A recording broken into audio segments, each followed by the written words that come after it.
Bonjour Luce Bernard. Bonjour tout le monde. Au sommaire de votre journal des médias. Nagui fait encore des ajustements pour tenter de réanimer The Artist.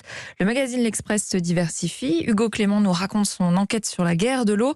Et puis Twitter se met au Bitcoin. Mais d'abord, les audiences qu'ont regardé les Français hier soir. Ils ont regardé le lancement de la série Fugueuse sur TF1. C'est un lancement correct. 3 910 000 téléspectateurs devant le premier épisode.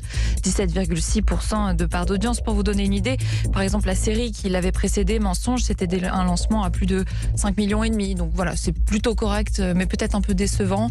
En même temps, le thème était audacieux pour TF1, puisque c'était sur la prostitution des mineurs.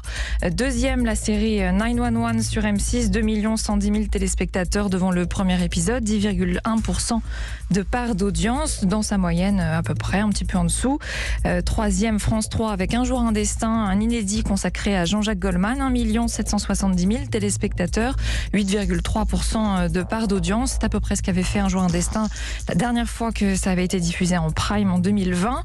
Et puis, je vous donne le mauvais score de France 2, Élysée 2022. Donc, c'était l'émission politique qui recevait Valérie Pécresse. 1 050 000 téléspectateurs, seulement 5,1% de part d'audience. Très mauvais score donc pour France 2, qui est battu par Camping 3, le film sur TMC.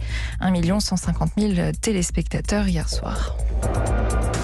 Culture Média. Et je précise que vous ne donnez pas l'audience du débat Zemmour-Mélenchon, car cette audience n'est pas encore tombée. Ils peuvent avoir fait plus, on verra ça lundi. Alors, à la une de votre journal des médias, Louise, un nouveau jury pour The Artist. The Artist, c'est l'émission créée, produite, présentée par Nagui le samedi soir sur France 2. Émission qui ne marche pas du tout. On vous en a déjà parlé plusieurs fois dans ce journal.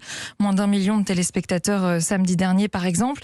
Alors, l'animateur continue les ajustements, dont un de taille. Le jury, demain soir, excité Elodie Mermoz et Emmanuel Viraud, qui se contenteront désormais de conseiller les candidats sur leurs prestations. Le jury, maintenant, sera composé de grands noms de la chanson française. Pascal Obispo, Gaëtan Roussel et Benabar. 3 auteurs, compositeurs, interprètes, qui est parfaitement cohérent avec l'émission, qui entend justement révéler des artistes avec ses profils complets. Ils chanteront avec les candidats sur scène, les Black Eyed Peas également. Dès samedi soir, les artistes prennent possession et soutiennent The Artist. C'est à 20h40 sur France 2. Gaëtan Roussel, Pascal Obispo, Benabar, Black Eyed Peas et vous. Nagui sur son compte Instagram qui ne lâche rien, dit-il. Alors on verra avec les audiences lundi matin si ces changements ont porté leurs fruits. Lui aussi aimerait toucher davantage de public. C'est le magazine L'Express qui veut se diversifier. Se diversifier pour tenter donc de séduire davantage d'abonnés et repasser les comptes dans le vert.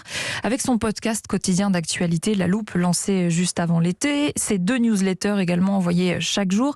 Et le patron du magazine, Alain Veil, vient d'annoncer hier une nouveauté. Le lancement de masterclass vidéo en 2022, des formats longs où des personnalités inspirantes viendront raconter leur parcours, hommes, femmes d'affaires ou politiques par exemple.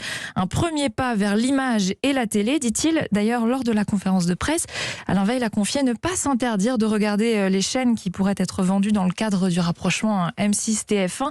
Les 2 groupes vont en effet devoir vendre certaines de leurs chaînes s'ils veulent fusionner. Hugo Clément fait sa rentrée sur France 5 dimanche soir avec un nouveau numéro de Sur le front. Un nouveau documentaire entre reportage et enquête autour de l'environnement. Il y en aura un chaque mois pendant toute la saison. Et pour débuter cette saison, justement, le journaliste s'attaque à la problématique de la sécheresse. Tristement d'actualité après un été marqué par des incendies en Turquie, en Grèce, en Algérie notamment.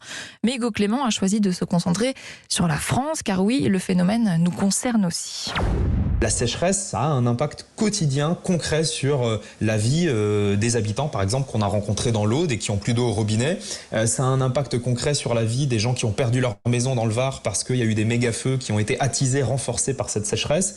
Ça a un impact concret sur les habitants qu'on est allé rencontrer en Vendée et qui voient leur maison se fissurer de plus en plus à cause de la sécheresse et du sol argileux qui se rétracte. Donc c'est en train de rentrer dans le quotidien de milliers, de centaines de milliers de Français et prochainement, malheureusement, de millions de Français. Donc c'était très important et très urgent pour nous de mettre la lumière sur ce problème, de révéler des informations qui sont peu connues du grand public et puis aussi de montrer qu'il peut y avoir des solutions. Et des solutions, il en faut, parce que ce problème de manque d'eau provoque des conflits en France.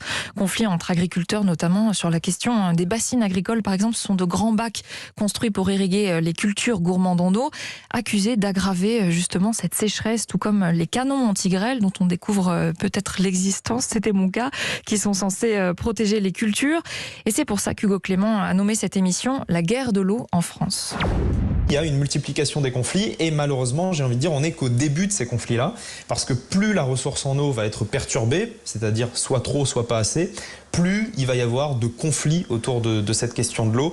Et ces conflits touchent et vont toucher de plus en plus la France. Alors évidemment, c'est pas au niveau de ce qu'est la guerre de l'eau dans d'autres pays déjà aujourd'hui, notamment des pays où l'eau est encore plus rare que chez nous et où évidemment on a jusqu'à des conflits armés autour de cette ressource de l'eau. On n'en est pas encore là en France, mais on commence à assister à des prémices de guerre, des prémices de conflits autour de l'usage de l'eau et de la manière de préserver la ressource.